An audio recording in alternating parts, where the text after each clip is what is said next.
my mind is going, okay, what can you do next? What can you do next? And this song keeps popping into my head, even though you've heard it before, I'm gonna do it again.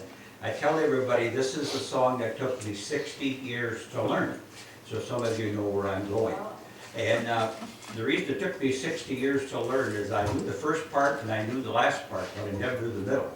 But with this computer thing, I was able to go online and get the words, and even then it took me a good month, 2 months, before I could really start singing it. And I'm not going to guarantee that I'm going to get through it this time without making a boo-boo, so if I do, I'll start over. Key of D. This goes back to 1948. A song by Alonzo and Oscar, and I think once I start, you'll remember the song, okay? Well, many, many years ago when I was 23, I was married to a widow who was pretty as could be. This widow had a grown-up daughter who had hair of red.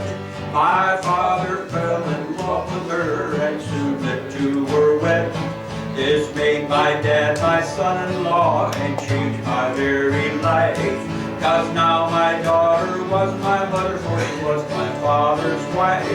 To complicate the matter, even though it brought me joy, I soon became the father of a bouncing baby boy. This bouncing baby boy became a brother-in-law to Dad.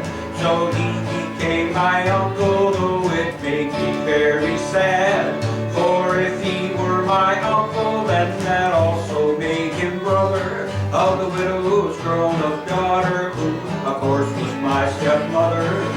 Father's wife then had a son that kept them on the run.